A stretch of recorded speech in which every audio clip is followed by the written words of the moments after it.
this thing.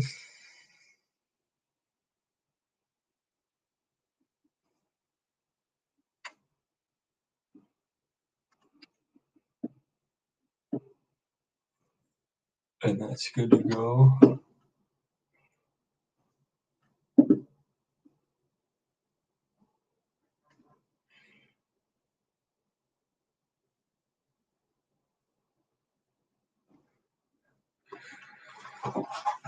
All right. We're off, I think. So let's see how this sounds. Yo. Oops. Yo. Yo, yo. Hello?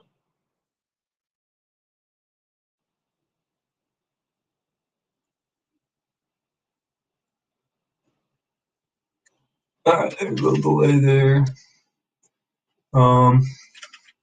Yeah, hopefully it's picking up the audio good, but let's get going. So I think I left off with the app here, basically, with the home page almost done. Still got to add functionality to a lot of this, and then you'll see, I think what I'm going to work on right now is we need to make this button slide up with the drawer. So as we drag this out to expand the menu, we need to add a little bit of extra code to pad this button up to the distance that we have the menu sliding up. So I know with the sliding up panel that I'm using, we can read what the disposition is. So let's see. Collapse, max snap point.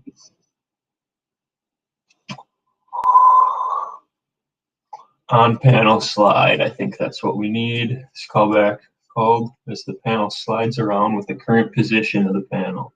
So what it's going to give back is the percent that you have slid from the start to the finish.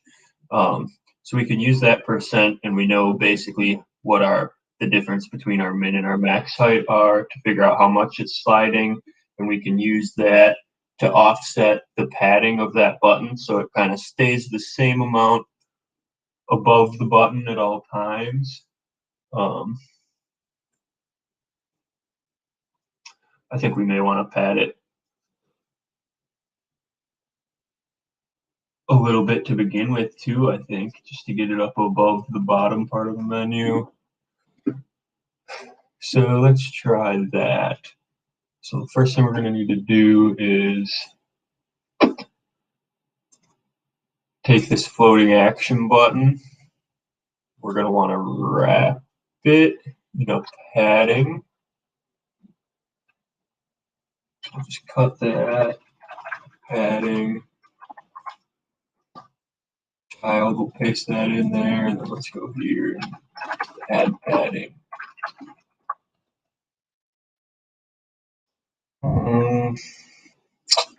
Only bottom, let's say 10. Let's see what impact that has. It slides it up a little bit. Let's try 20. Almost there. That's probably good. So here's one thing we are going to want to do.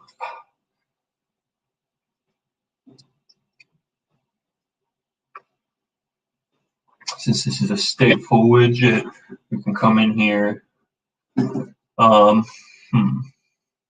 So I guess what this comes down to is if I want to use just Flutter's built-in state management and use set state to update the stateful widget, or if I want to use a provider here, I guess right now I'm not sure that I'm storing enough data about the state for a provider. Let me think. So if I add a provider, and the one thing with those change notifier providers are pretty good at being able to manage our overall state, I guess.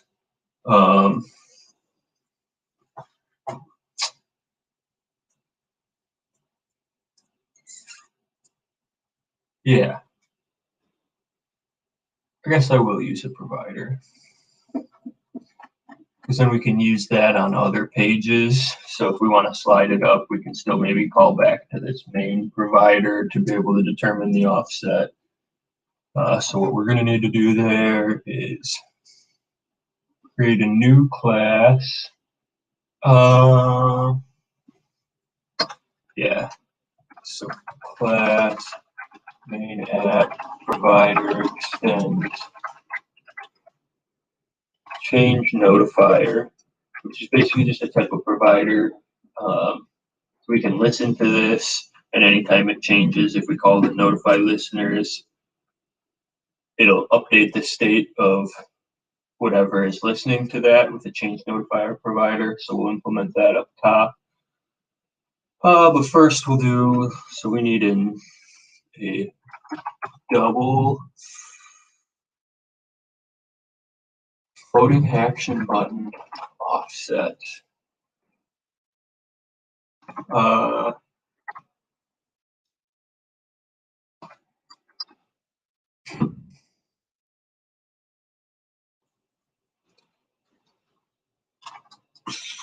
Let's start at 30, and then we'll have a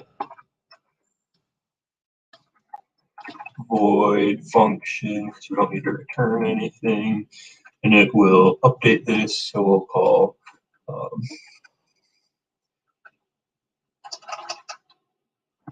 update at position.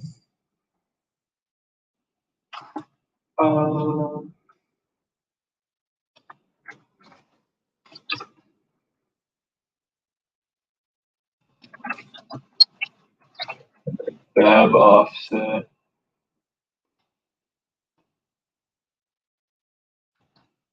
double offset, fab offset equals offset, and then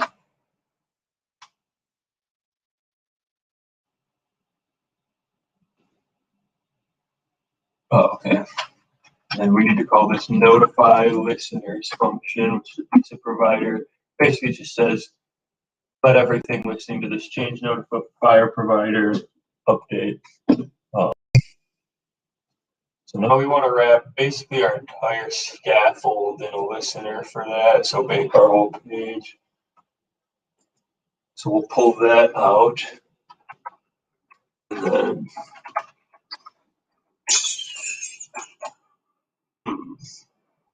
I think I'll probably need more providers at this root. So we're just going to do a multi-provider here.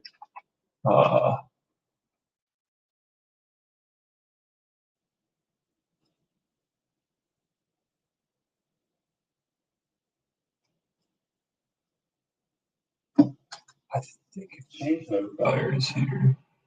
I need to import provider.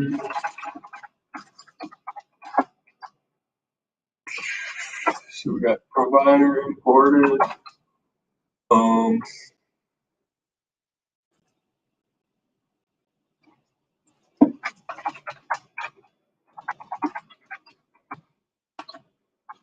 Providers. We're going to put a change notifier provider in there first. We're going to consume it right away. With the type of main app provider.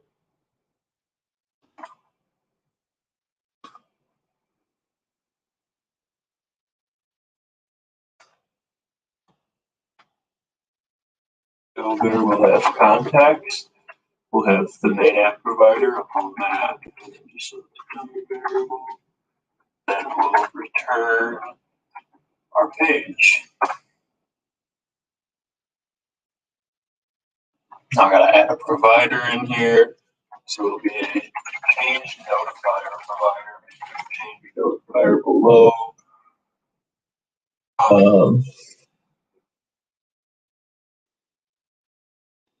Create. And then we have mainnet provider. So now basically anytime we call notify listeners on that mainnet provider for anything in there, we can update all of this to have the newest data that's stored in that change notifier provider. So let's see. So that, and I guess we can make sure it works, but this.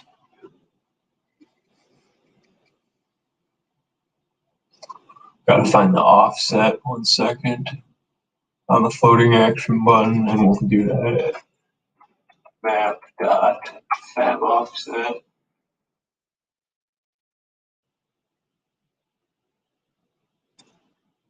Shouldn't really see a change here. Up a little bit, so it's up. And then we need that basically to stay as we slide. So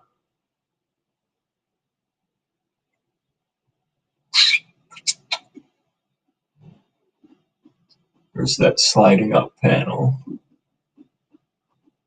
up top.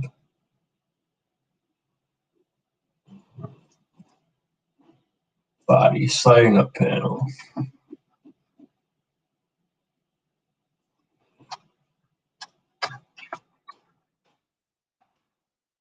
On panel slide.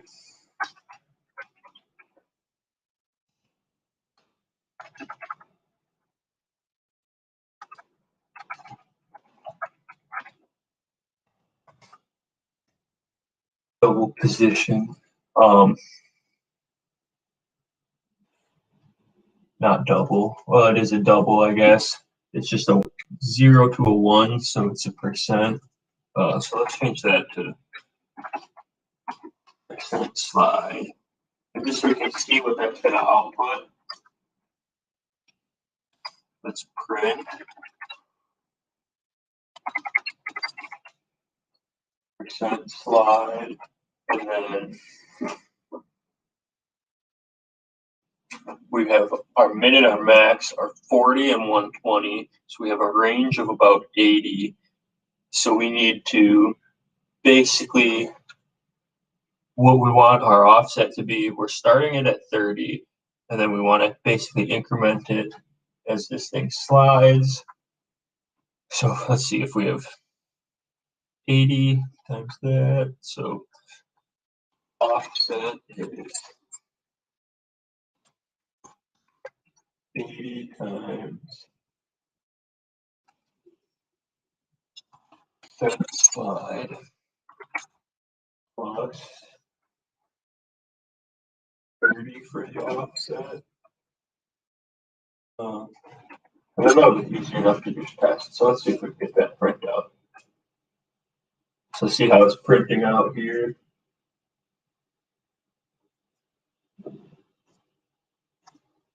So what we really need to do now is then, we don't need that to keep printing out.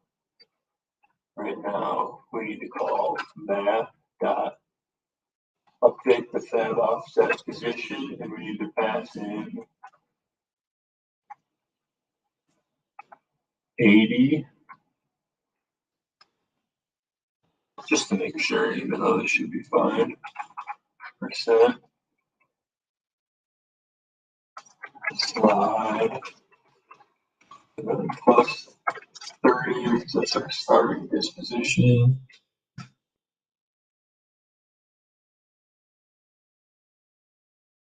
Now this button should slide up. See how it slides up smoothly as we slide the menu up?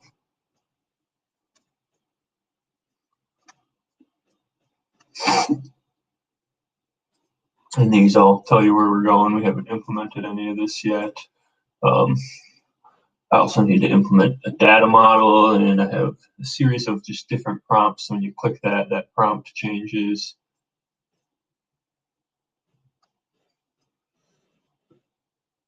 And basically, that save button should basically always stay right above there.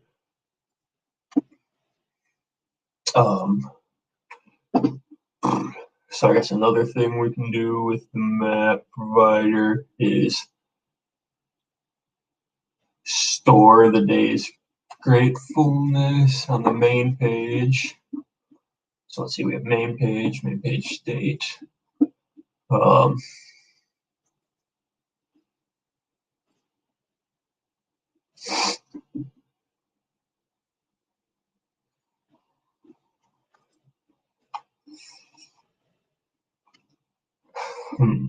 So I guess what do we want to do next? We can keep working on the wiring and the framework, or adding in the functionality.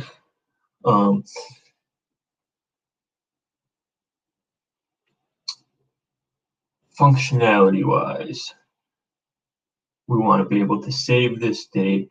So I guess we can start thinking of our data model a little bit, and implementing a SQLite database, I guess, or I guess we could do a JSON database to store local data, just as a text file that we can read.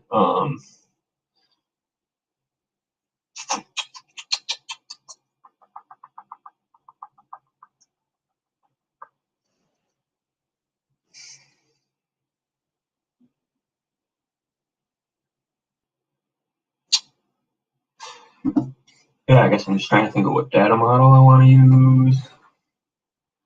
I guess for searchability, we can use SQLite.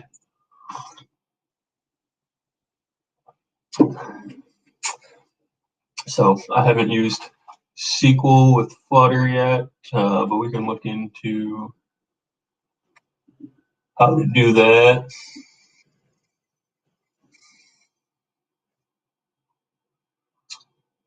So the SQLite package is the one we'll want to use. That's the popular SQLite Flutter one. And let's see if we can figure out how to implement this. I haven't done it yet, so we'll see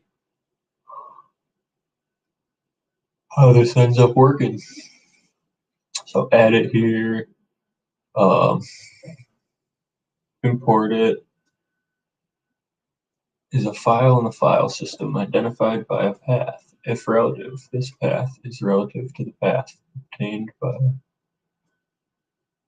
which is the default directory on Android and the documents directory on iOS. So we set our DB.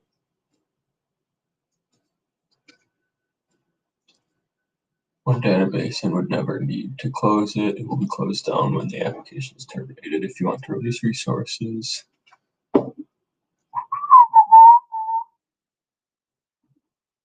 and then you can just run raw SQL, it looks like. Raw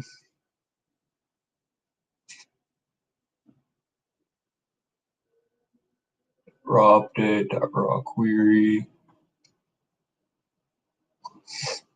We have some SQL helpers.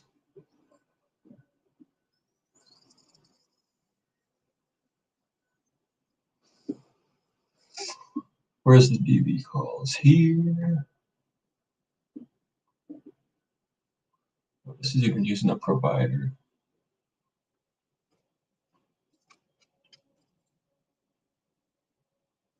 Database DB. So I guess, do we want to be using this main app provider everywhere?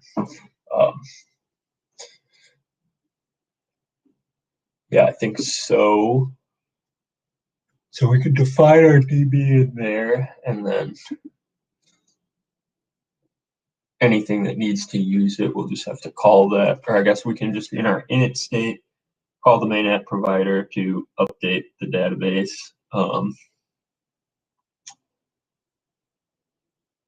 Yeah, and we can update everything there. So db.execute.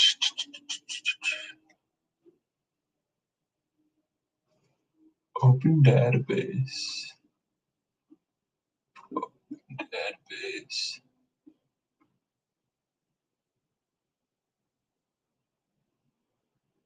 On create database db 8 version async.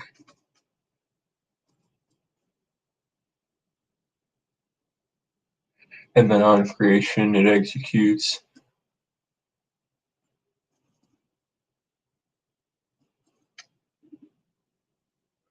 create table,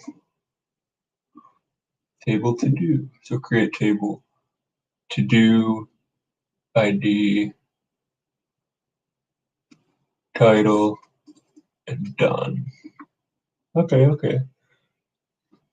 So I don't need too much. I guess I need an ID, a date, and well, I guess here's a few things I want to be able to add. So let's pull this up. Oops. Zoom in.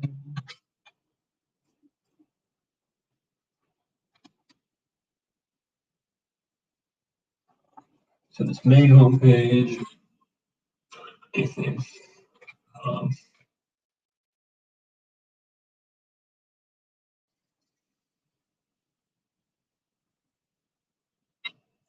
Yeah, so really we need an ID, a date, and the text, I guess, and an image.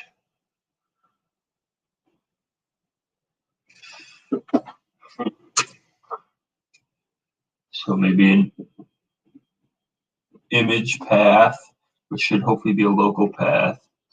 And we can start saving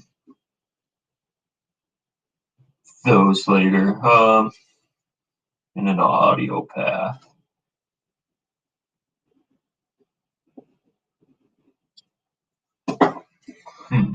So the one downside, I think, to working with SQL compared to just using JSON, we get the benefit of being able to search a little easier now, but we also have to have a more defined data model. Not that we can't add columns and just seed like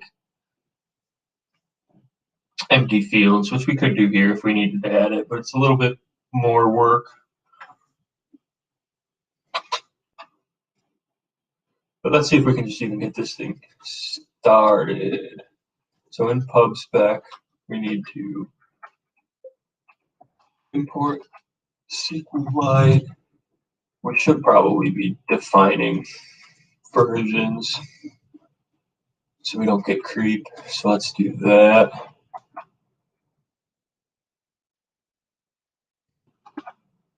And then run pubget to update.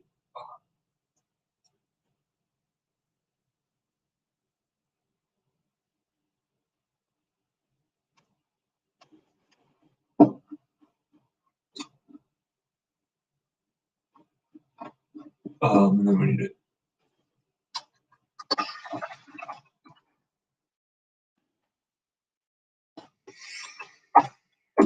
see if I can figure out how to use this thing.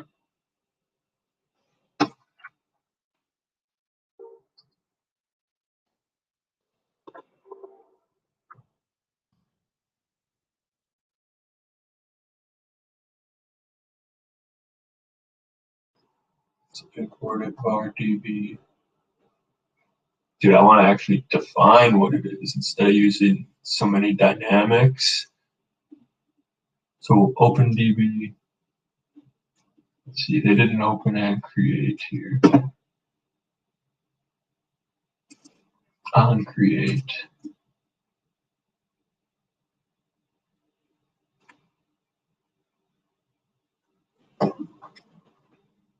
Get a location using.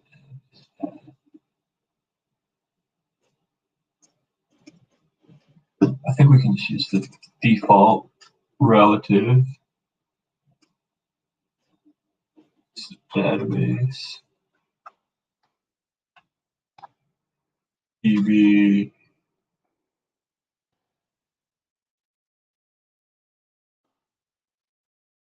void start database.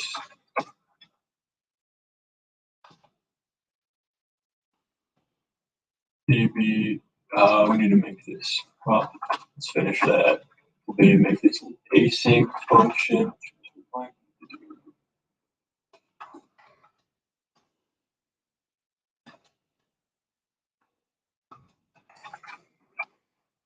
Open database path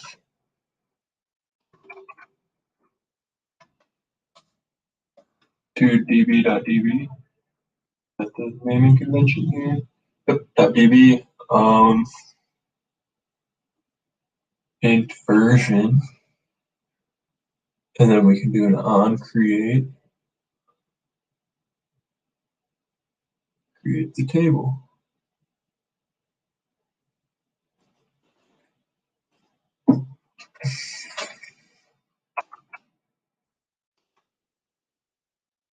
Version 1.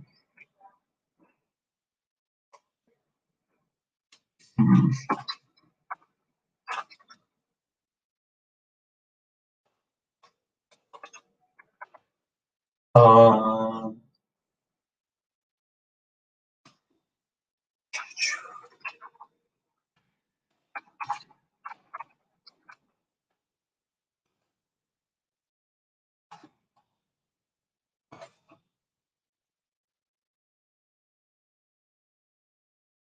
on create to add a database and an int.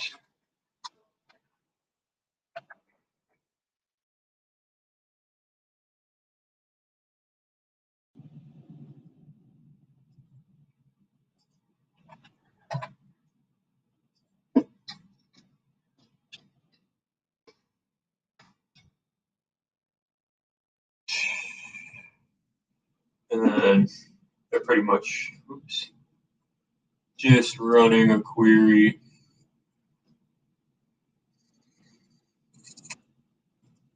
to create the table. With an execute command.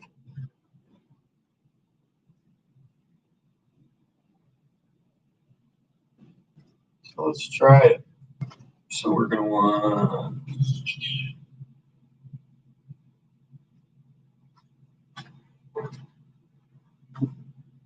to make this callback basic and then away db dot execute.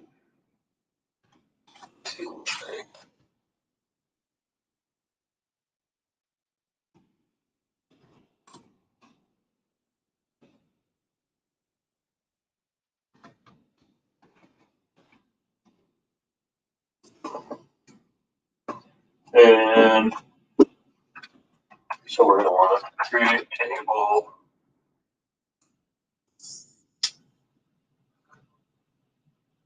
So for this table, I guess all we need is entries. Let's call it entries.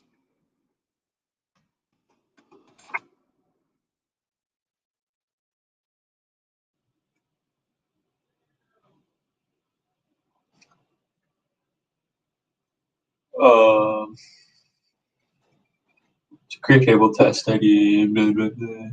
Integer is a primary key. It's probably a good idea. And then is a date or a timestamp maybe. Value integer and number is real.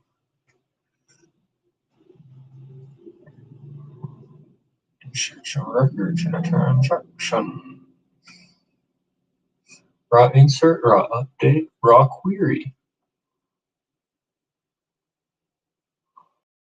Okay.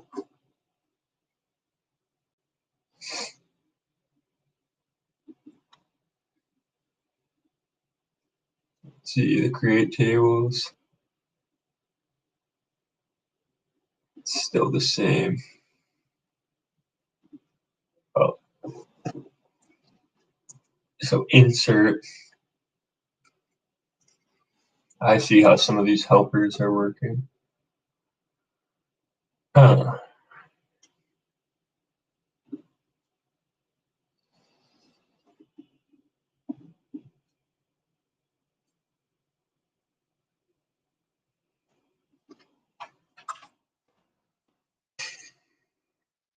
We'll have ID column.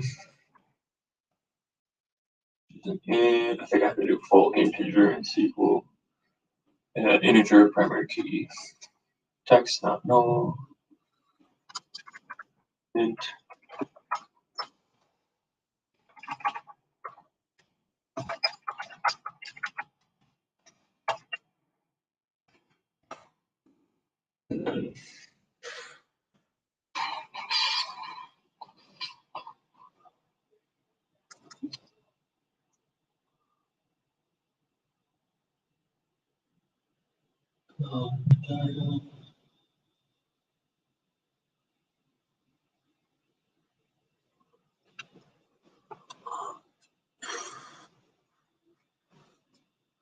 I don't know what the SQLite timestamp is. Let's go to SQLite date to define. I should know this. It's pretty bad that I don't know this off the top of my head, but I haven't used SQLite in a little while. And I'm not sure if it's the exact same as Snowflake SQL, which is what I'm usually using.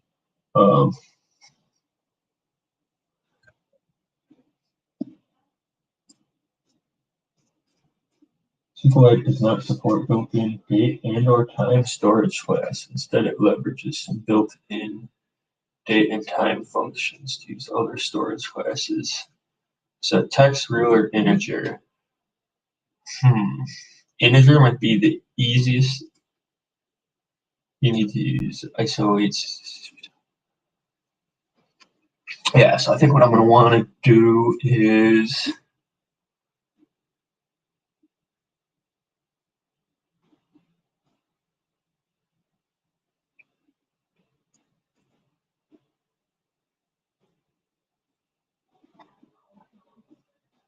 select date time. I think that would work.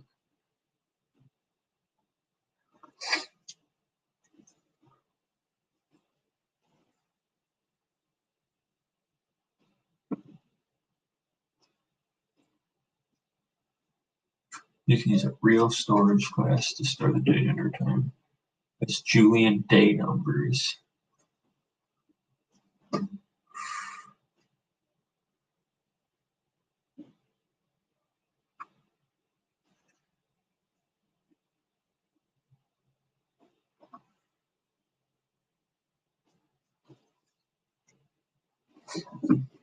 Integer to store Unix time, which is the number of seconds. Yeah, so I think we just want to store the Unix time code. That's probably the easiest way. It has one column whose data type is integer to store date time values. Insert the current date and time values in date and time int mode. And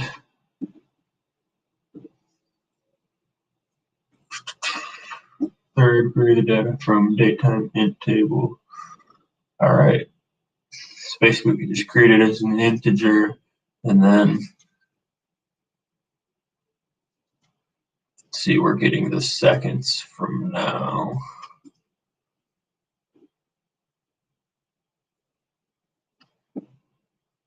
To format the result, you can use the built-in date time function.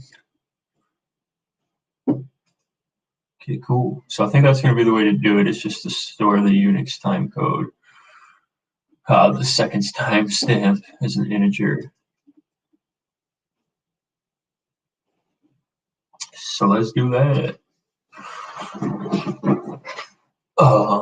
So we'll have date integer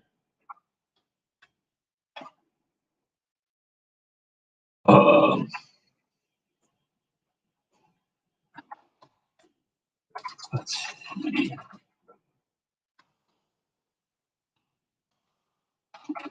entry text, and then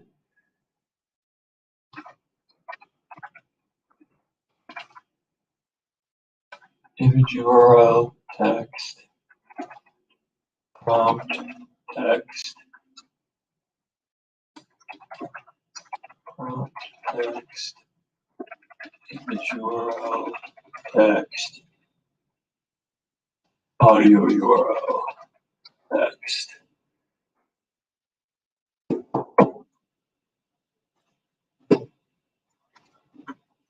We're gonna insert. Cool.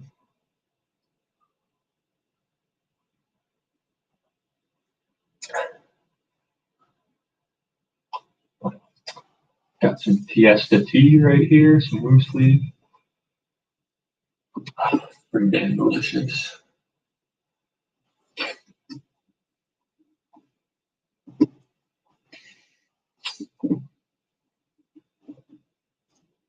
All right, so we should be creating our new DB. Start database. Now we need to set up an init.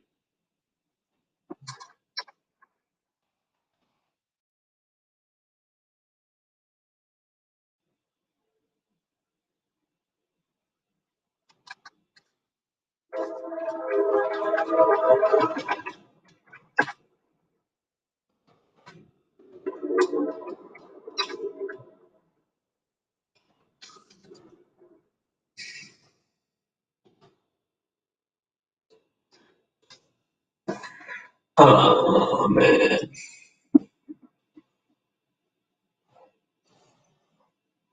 So I guess I can't just init state it. Let's see if I can find an example where they actually use this, because this is not a clean way to use it, these examples here. Like, it doesn't actually show how you would want to implement this within Flutter. But if we look at their example code, so they have a stateful widget, basically create the state, bunch of routes.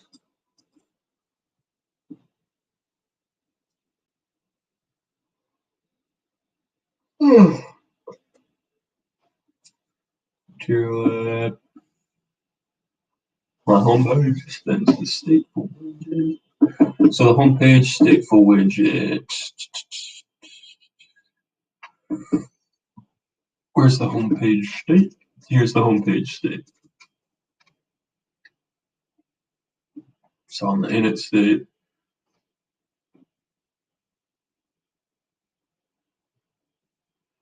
we delay something. Done. So for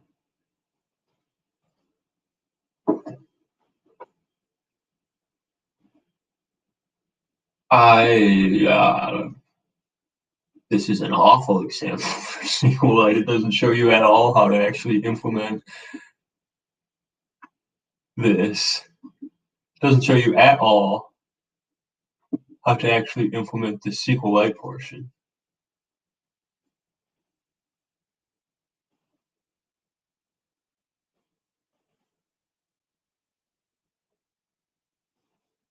So like, where are we defining items?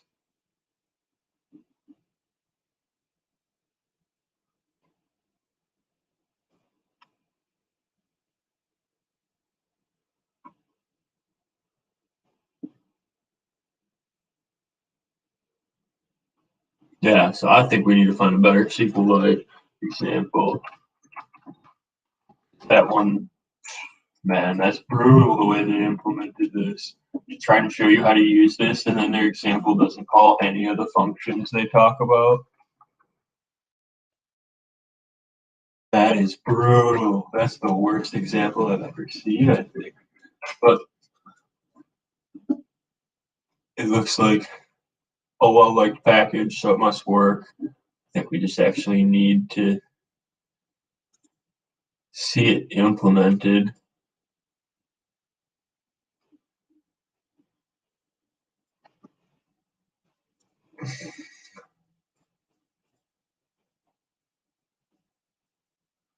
insert dog retrieve list update dog. So yeah, I mean we can build our data model too, I guess. Right now for the entry. So for that, I want a new folder. We'll call it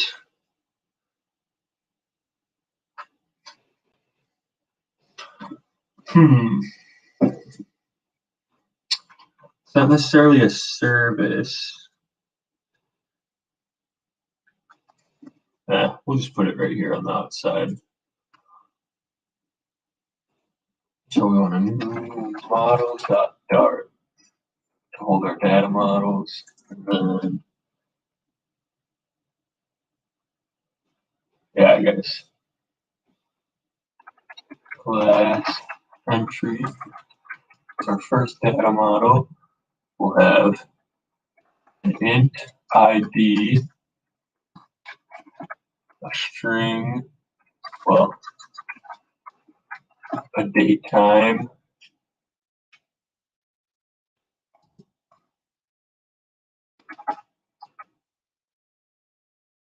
a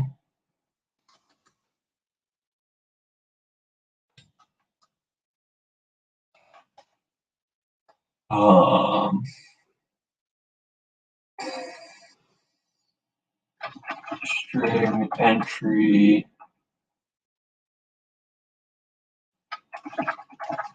string prompt.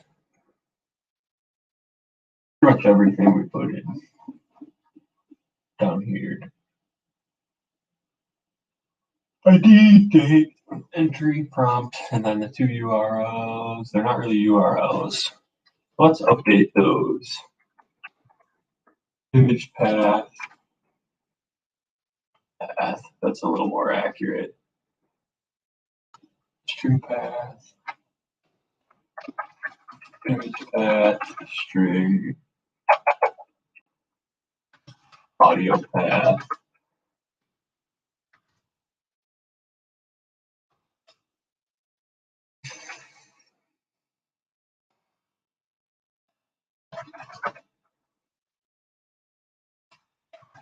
This and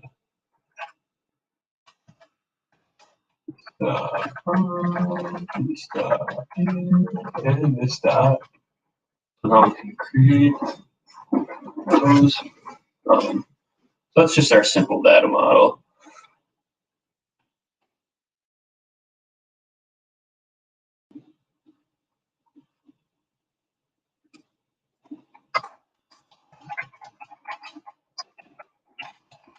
So we know when it's creating and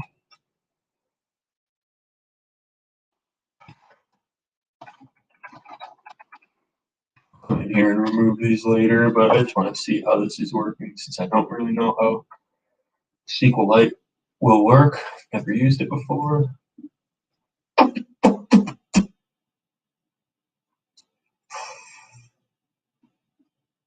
We need to import our models page, so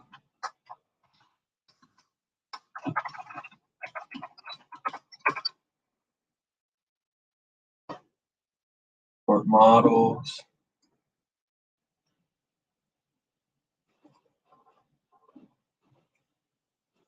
Let's see, we've got our data model. I've got a virtual baby shower to attend for my brother soon. But let's see if we can get the database open and working first. So before reading or writing data, to open the database, open a connection to the database. This involves 2 steps. Define the path to the database.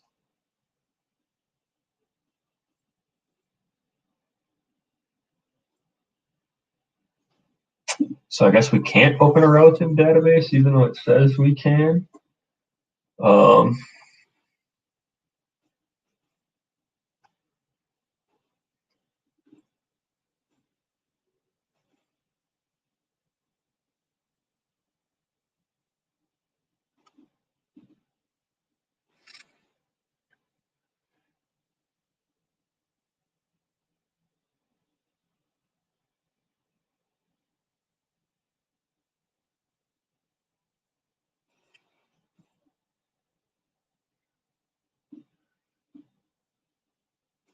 Set the path to the database.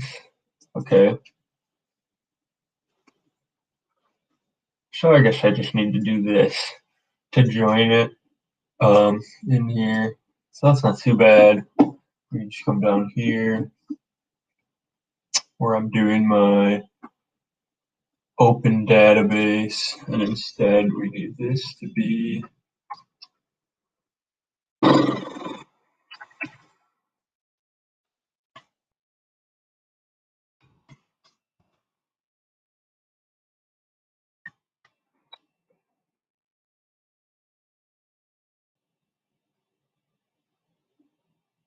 do I need a special method just for join?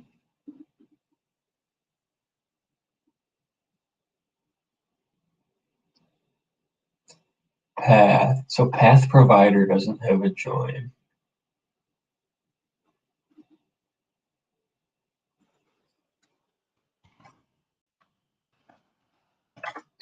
Because I already have path provider.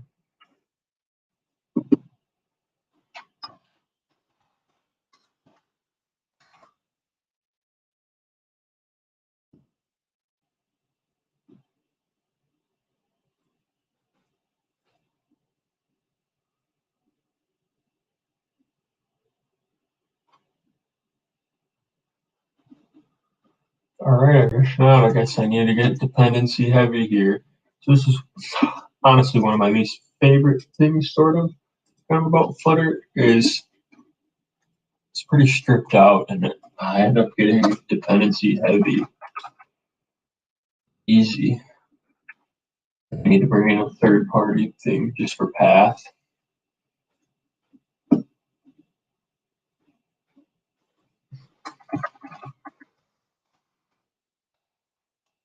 I just don't know what I'm doing that well. That's another option.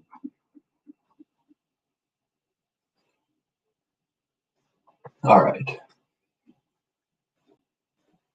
If we have that, this is my slow process to get anything done. Just slowly walk through trying to recreate tutorials. It's not good, but it works, I guess. So on create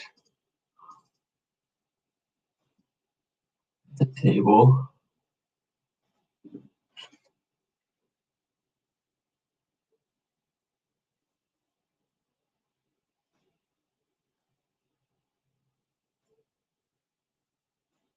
Okay.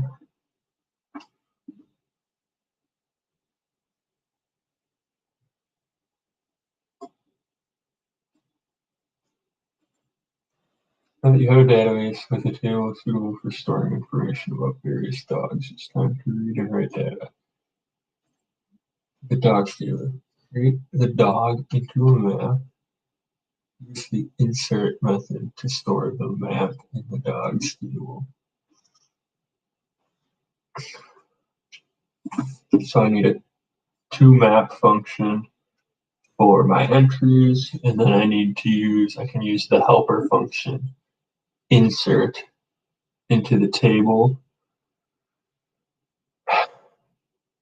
with my item.map.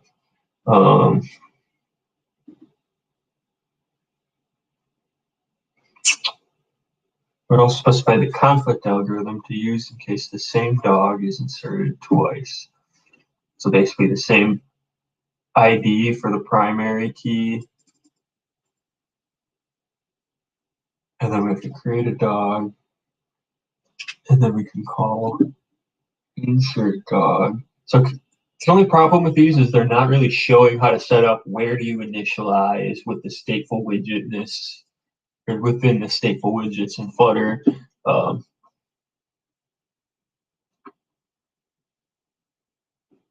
Yeah, so that's really the part that is kind of the most annoying right now. Oh, they're doing it all in main before we're even calling the app. It seems weird because then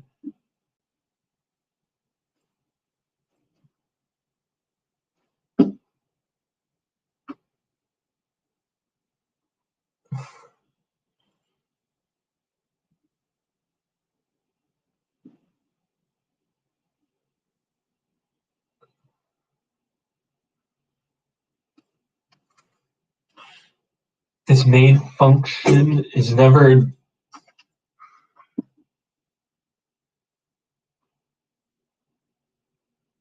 Yeah, there's no UI to any of this.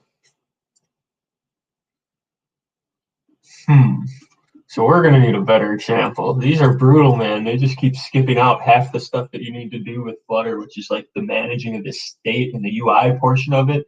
The back end can be pretty easy, but if you're doing the back end without being able to update any of the state of what's shown on the app and all of that stuff and respond to things within the app, there's no point to it.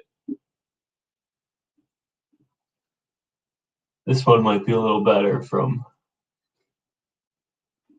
the dude, Sura GCH or whatever on Medium.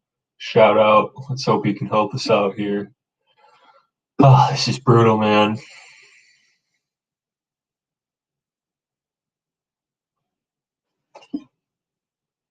Yeah, he's got this database helper classes.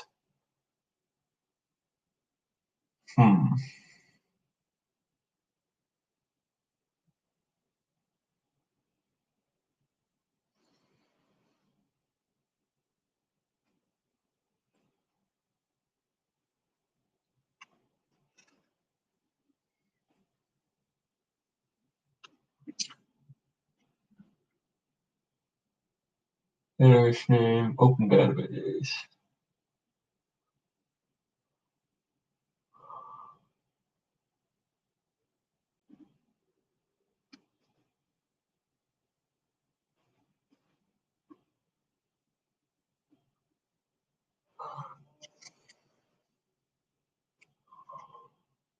All right. Here's where we actually want to see it. Let's see. My home page. So on the home page, we'll create the DB helper.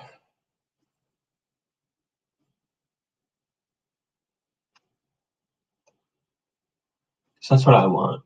I want to be able to handle the database just in one spot throughout the entire app, which is why I wanted to put it in that main app provider, but then it's a matter of making sure it's started. Which I guess I could just, when I call things, I always check if my provider is empty, and if it is, I kick it off. But then it needs to be started when the app is loading, which is part of the problem, because if I create a second provider to init it in the init state, that will not work. So I maybe need to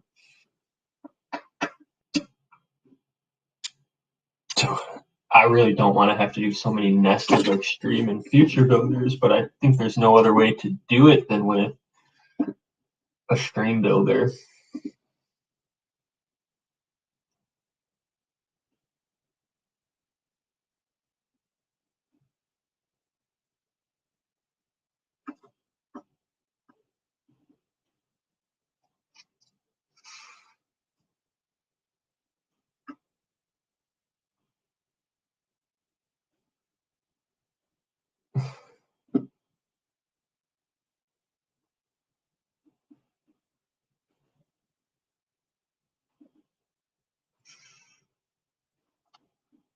These do not show you how to manage state.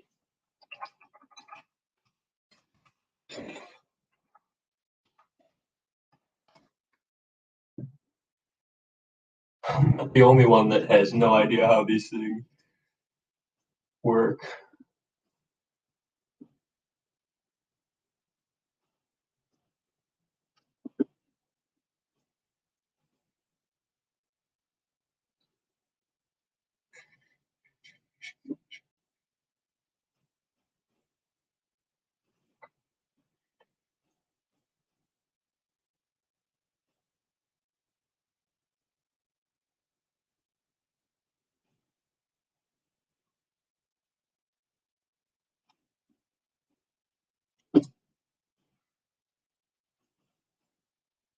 Yeah, I guess I just need to put fetch commands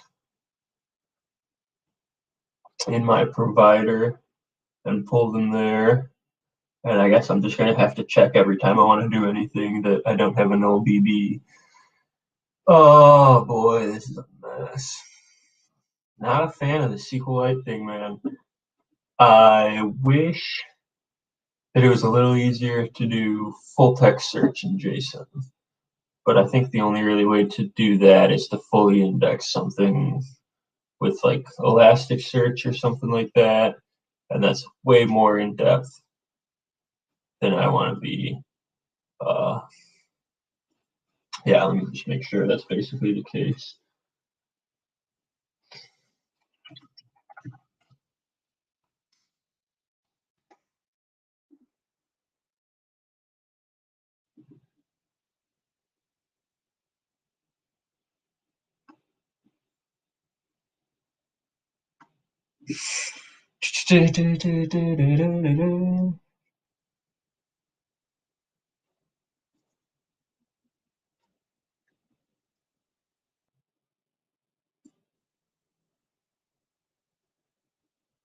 Yeah, I think we're going to have to find out how to make SQLite work. So let's just mess around down here.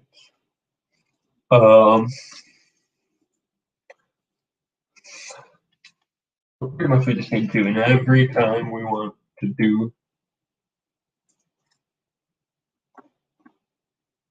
something, we need to call that start database if this DB is still null.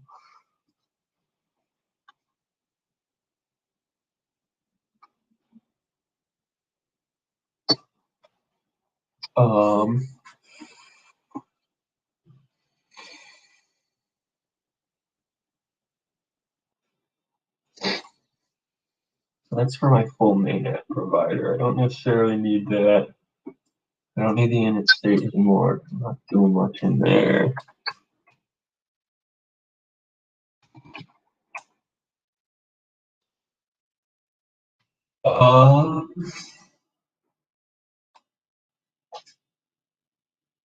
So we have the date there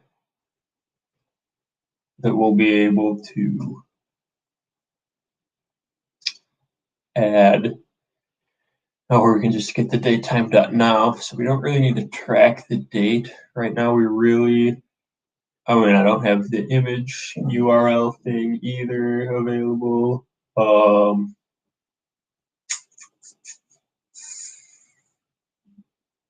Yeah, so we'll just do the string for now that we need.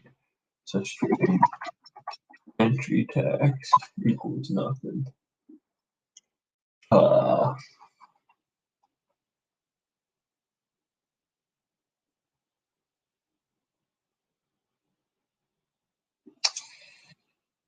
Man, I usually just update the state, but I feel like the better way is Flutter.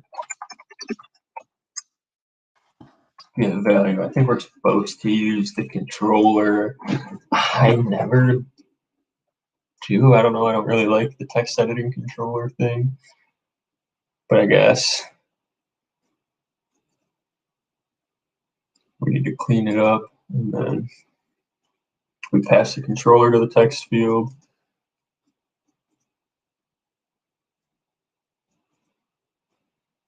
Reading values, use the text method.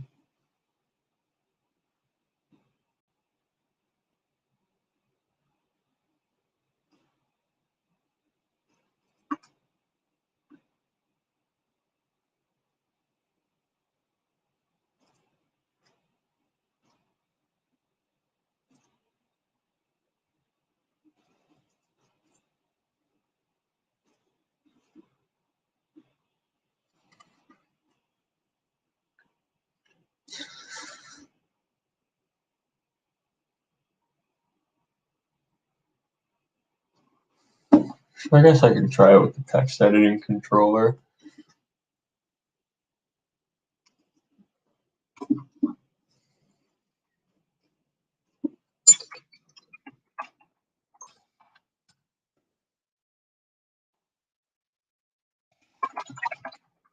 Entry controller.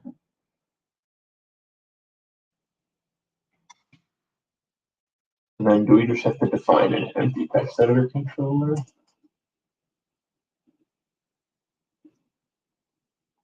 Yeah, pretty much. And then just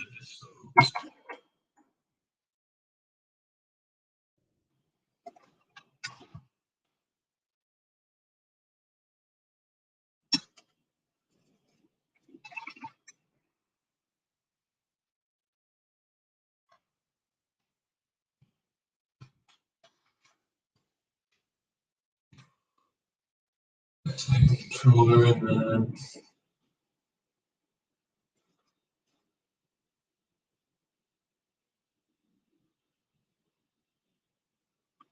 here's my text field. Controller, entry controller.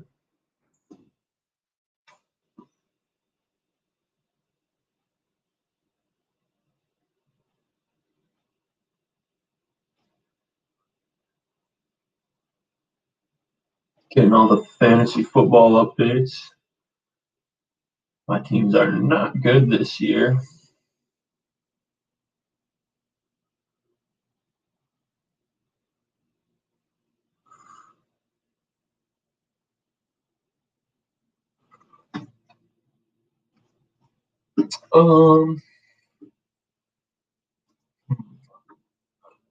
So we want to make sure that this is updating properly. So on our save button, we're just going to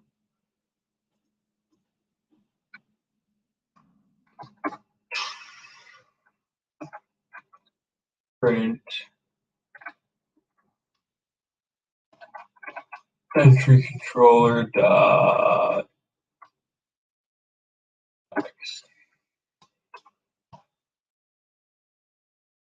That's all that should be happening on that one. Yeah, we're not really creating a DB right now.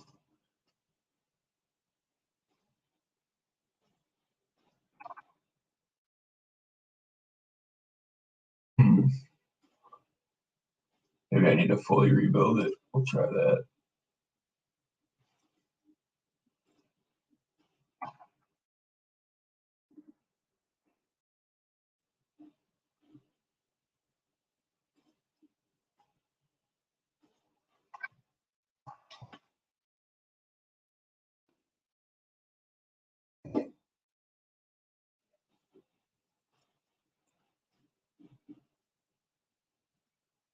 All right, that seems detached. So let's just kill it and restart it.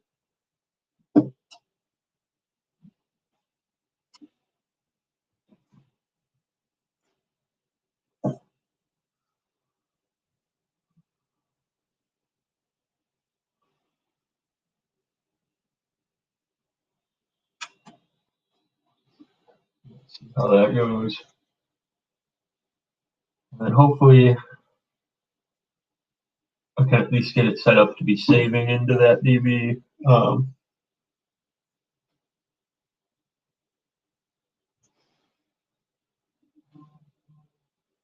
And then I also need to set it up to look.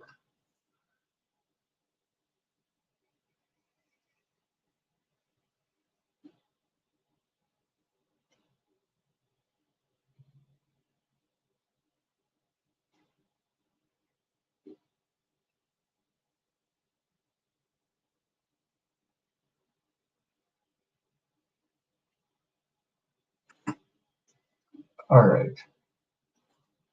See, so that should be nothing. Bad. I'm so happy today. Let's do it better. Oh, oops.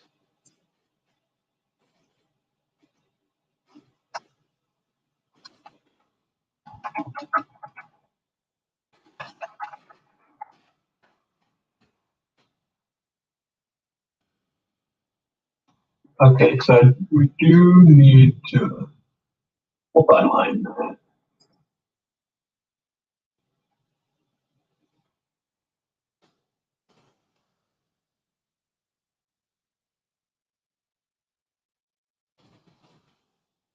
All right, so that's usually working.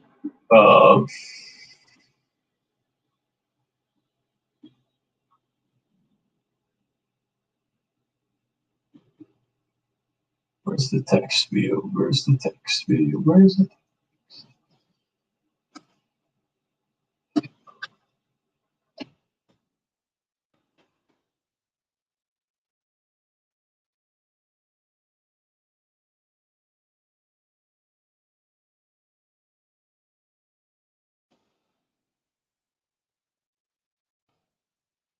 Yet again, back to look more stuff up that I probably shouldn't really do like that. What I do?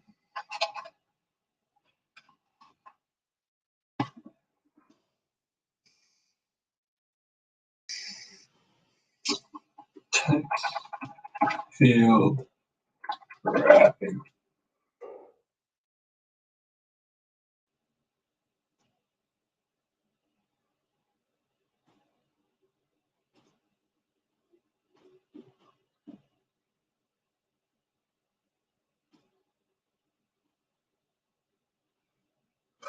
So I wonder if it max lines it at 1. Let's try that.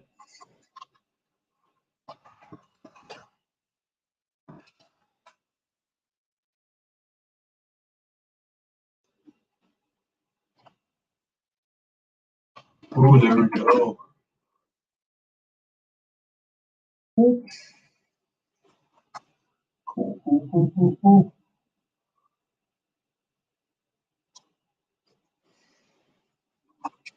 All right, so that appears to be working. So now we need to set up a framework to save what we get in here to the DB and then recall it.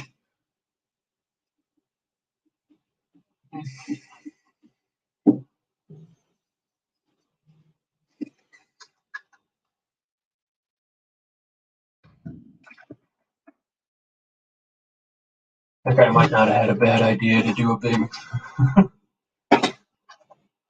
DB helper class.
I need to make a do math function here.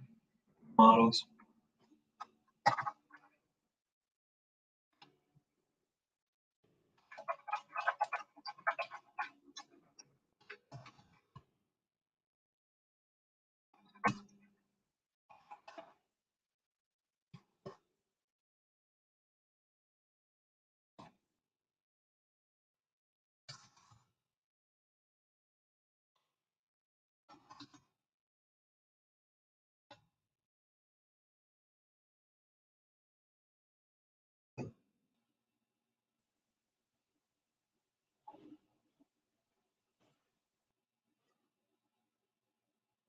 ID, date, entry, prompt, image path, audio path.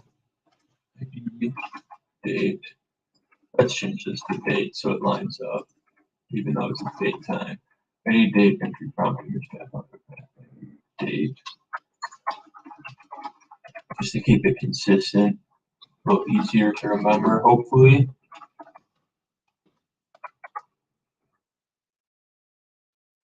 Image path. This dot image path. Audio path. This dot audio path. Cool.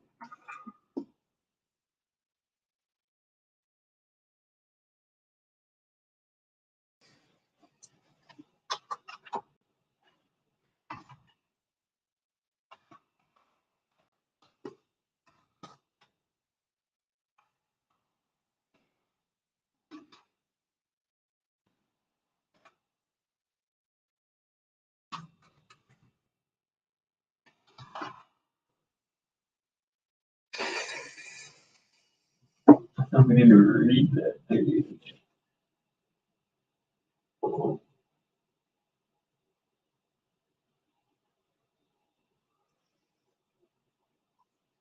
Map.db.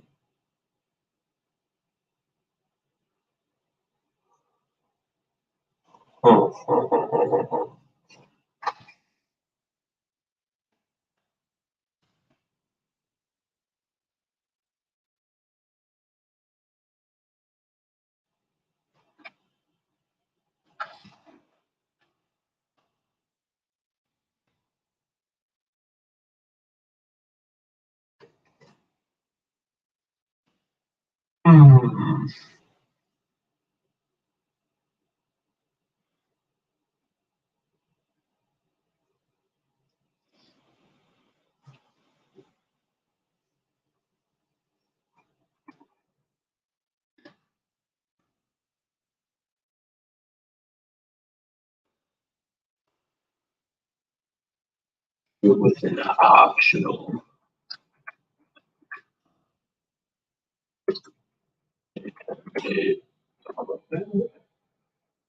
Okay.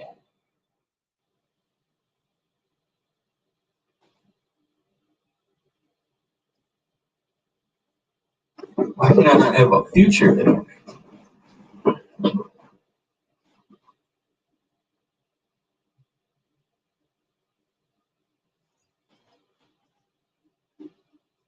I've never seen that before in Flutter.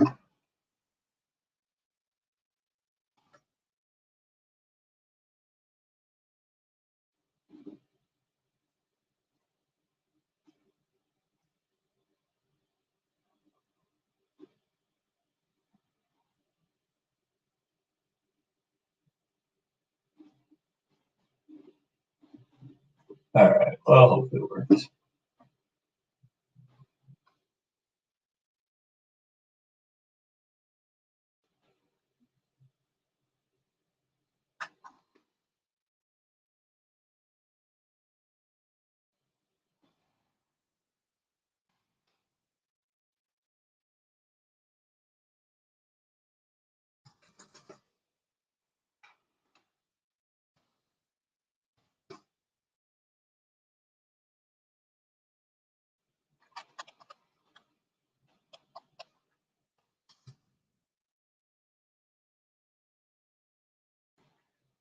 Hmm.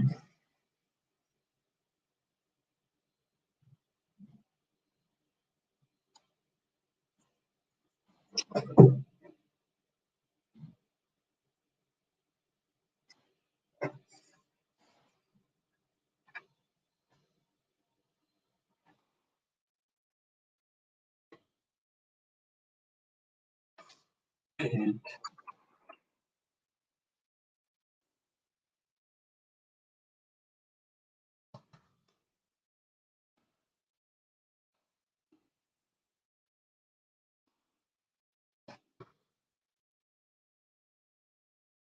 see if there's an easy way in Dart to do that.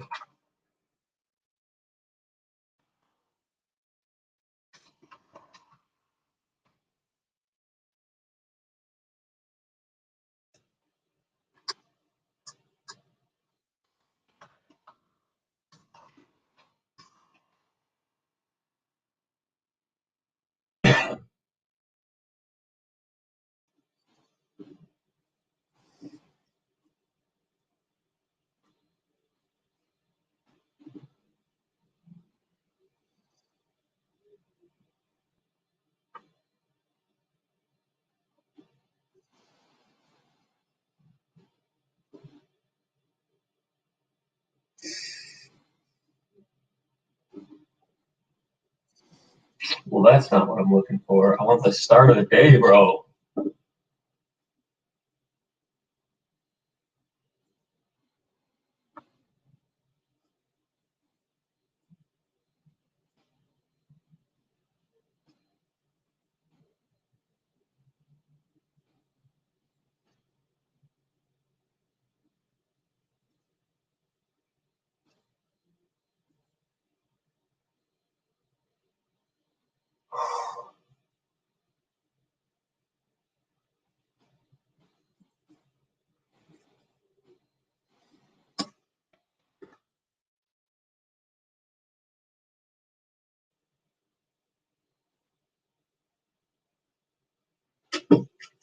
So this is not fun.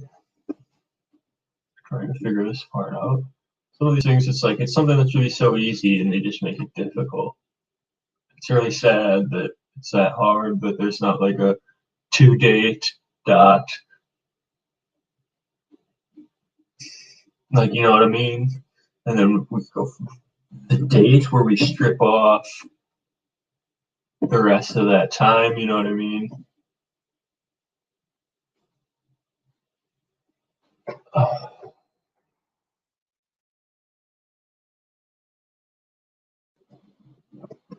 So what the hell are we supposed to do?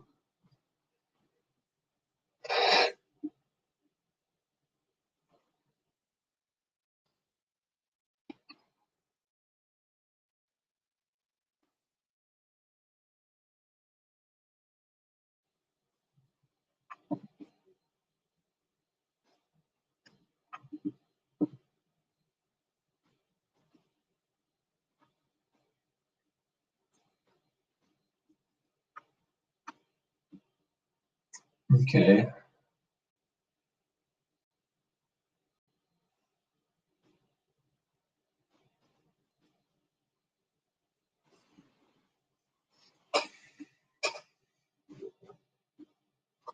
So yeah, this might be tough. Shouldn't be tough, but I'm not very good. For working with dates and having to go too local and back, and it's just gonna be a freaking hell, I bet.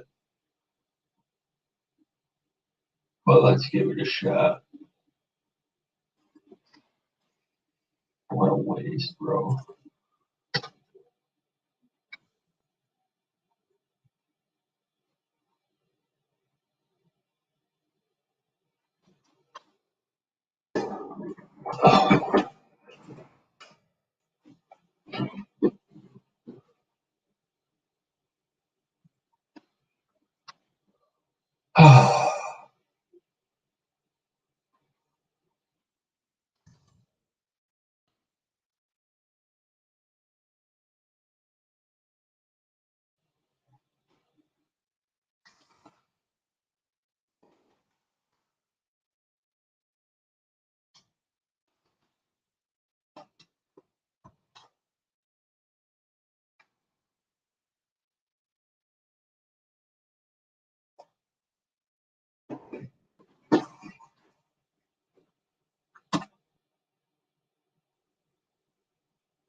Dude, come on. Now I don't get any.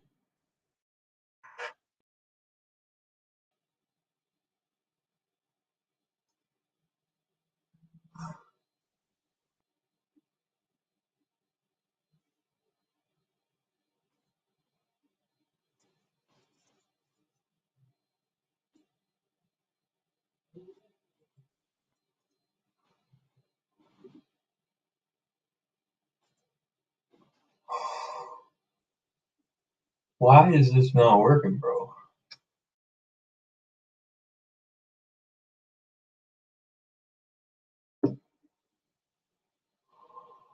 This makes.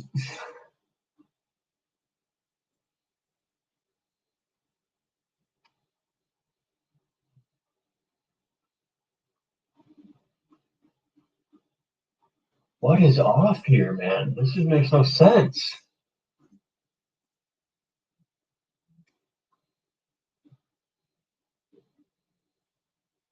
Alright, let's quit and reopen Android Studio. This is not working, and it makes no sense why. But Android Studio is not good. It's pretty finicky. Like, like I said, like you have to import everything to be able to get it to do anything you want it to do. It doesn't. It's terrible at updating to load like syntax formatting stuff. It works. It's better than most other things I've used, but it's got a lot of problems itself as well. Like, there's no reason those features should have been marked like that. The syntax looks fine. I mean, yeah.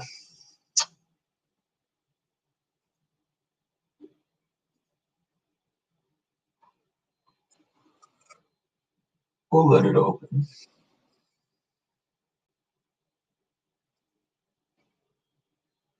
Yeah, see, like,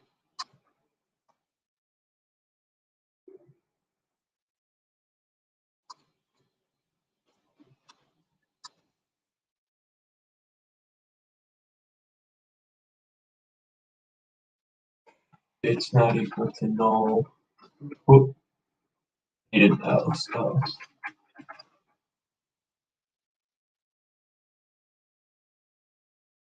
Date time dot then we need date dot month else date time dot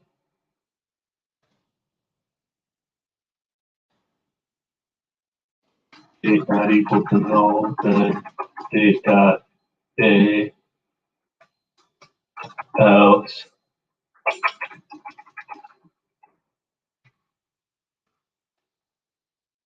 Day. There's our start date, end date is basically going to be the same thing, but we're going to add one to the day. So end date,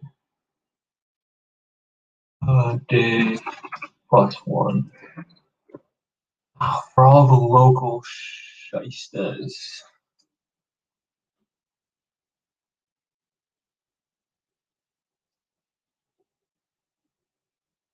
Is datetime.now local? I don't know even. I'm bad at Dart.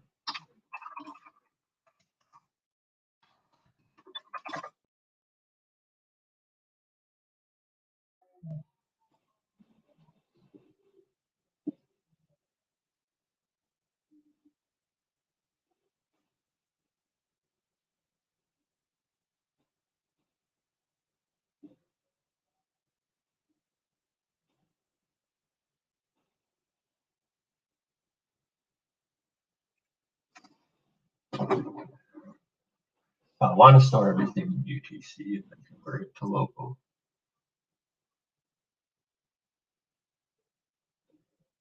for display.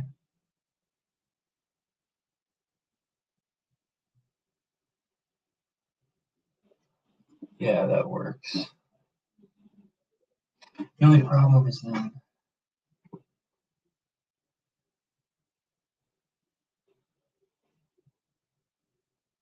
I don't know. We'll have to see how this works.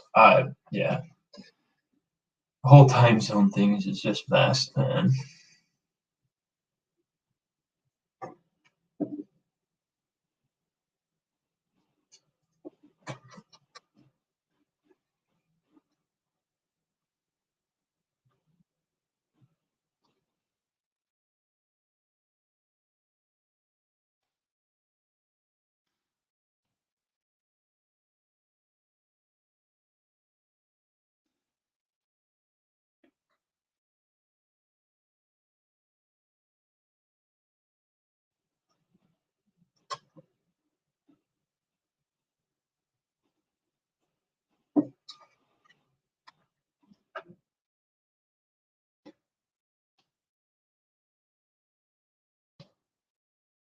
Just update that mouse in seconds.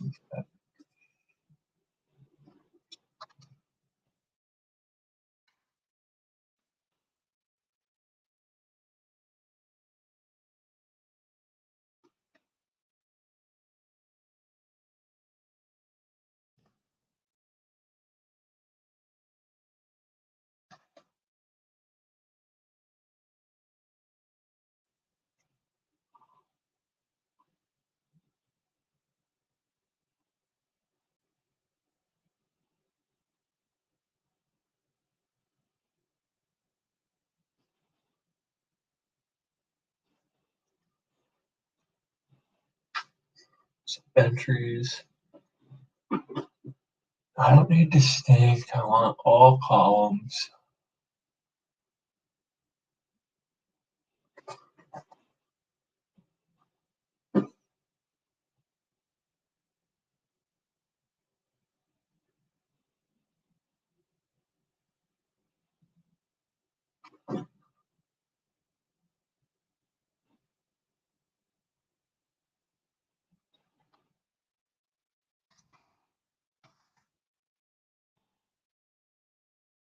entries where do I have to do a full where clause? Again, who knows, because it's brutal.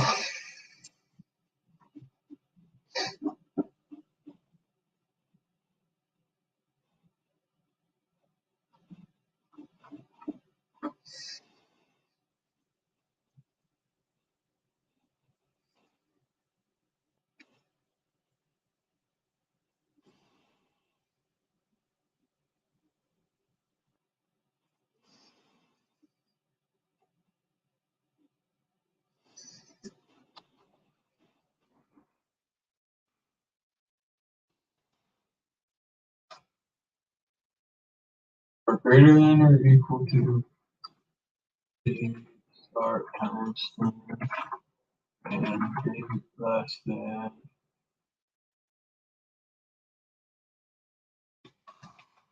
a and constant.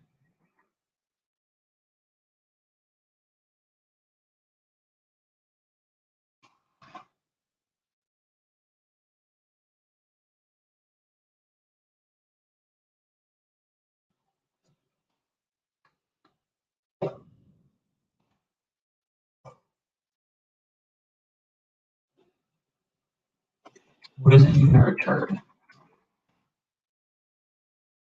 Future of a list of maps.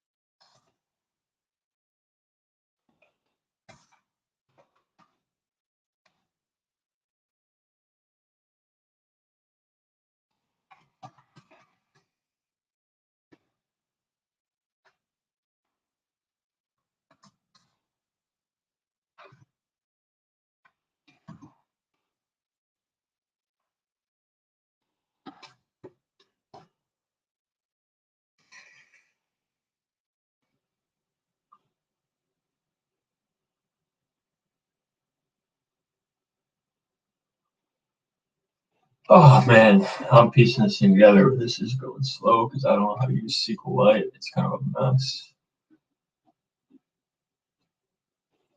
So get entries. I need to call that somewhere though.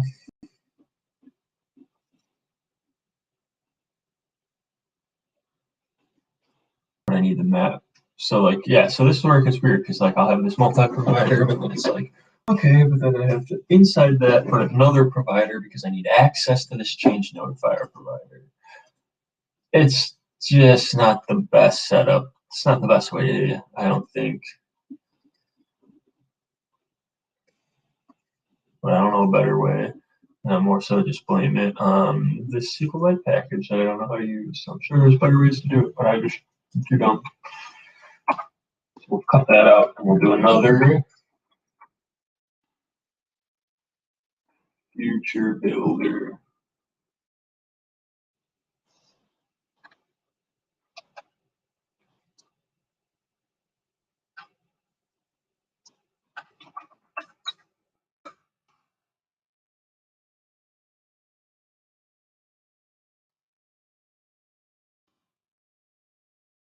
Oh yeah, scaffold. I want to take the body and then put the future builder around the body. Just call them.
I need this thing to actually return that then.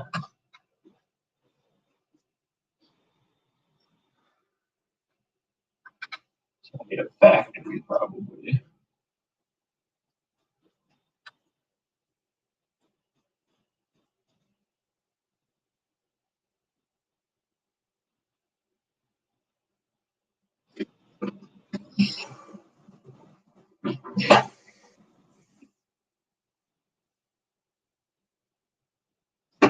Yeah, I have no idea what I'm doing, man.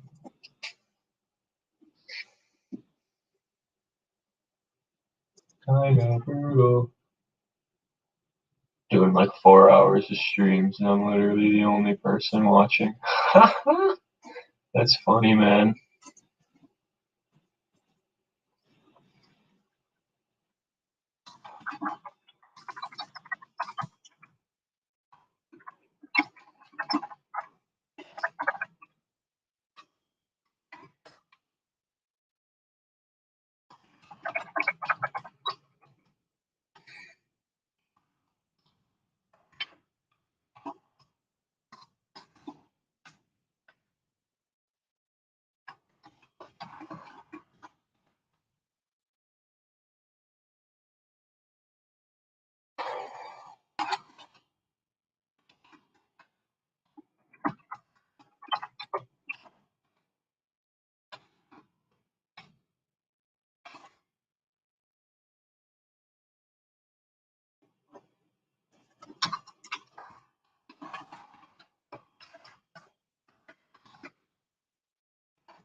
I guess not the ID when we do a two map.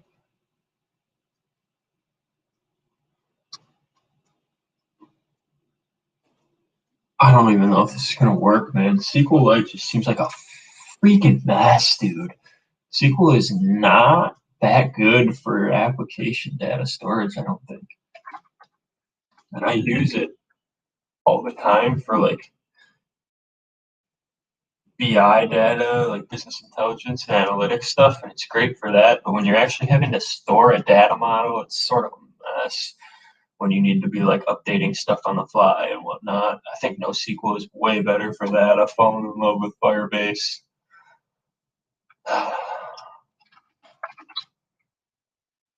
And this is so much different.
don't think this is going to work at all, but we'll see.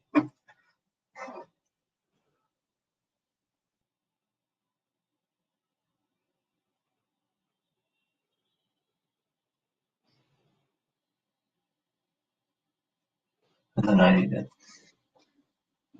hop on that baby shower.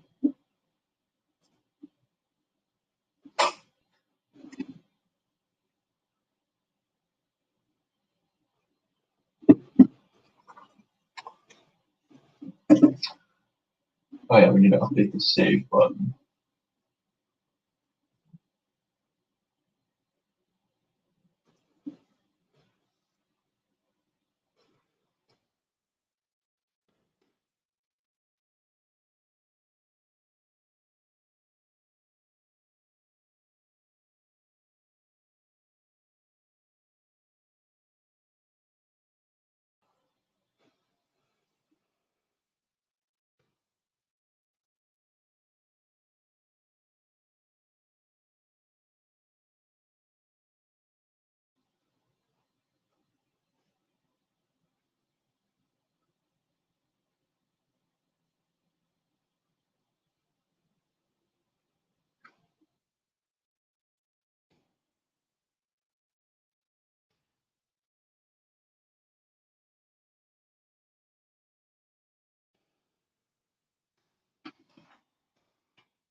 Ah,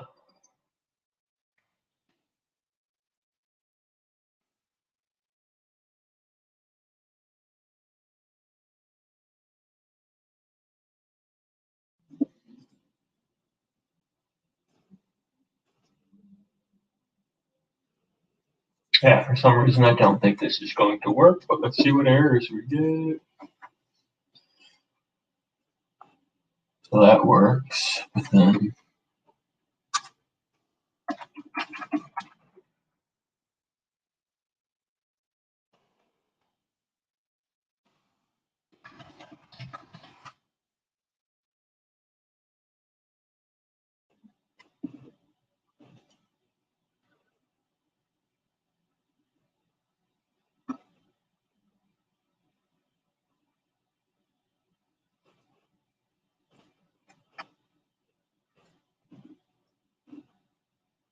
so ID, date, entry, prompt,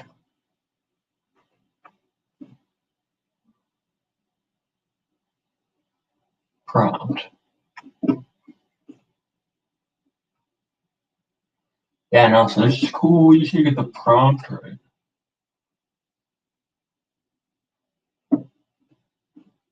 Prompt text.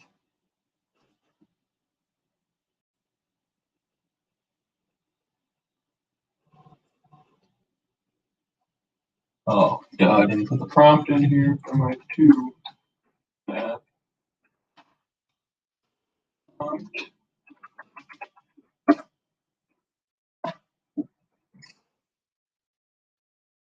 All right, so that's actually working. So it looks like it's saving.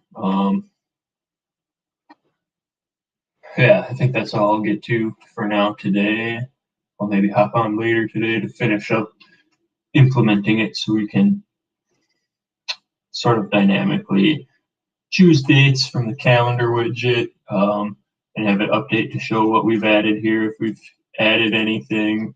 And then yeah, just finishing working with SQLite and figuring out how to keep this data saved and in sync.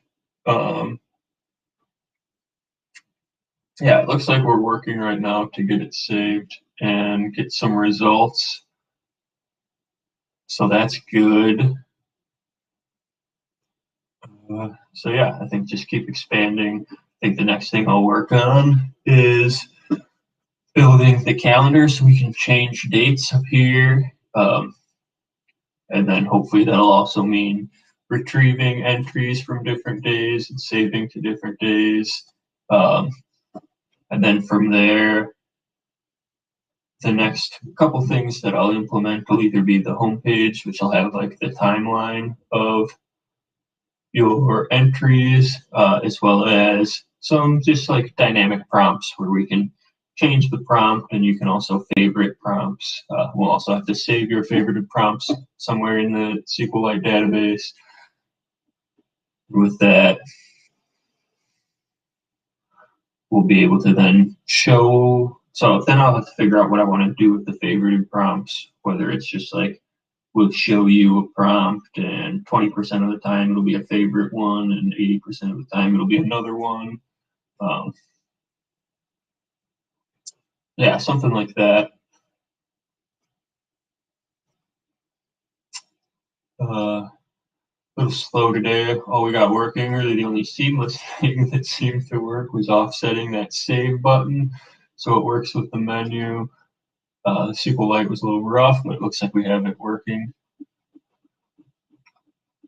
Yeah, and we'll have to go from there.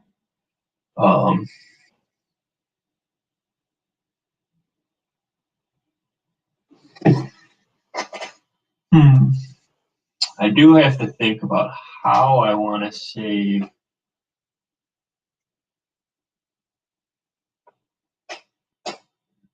these entries.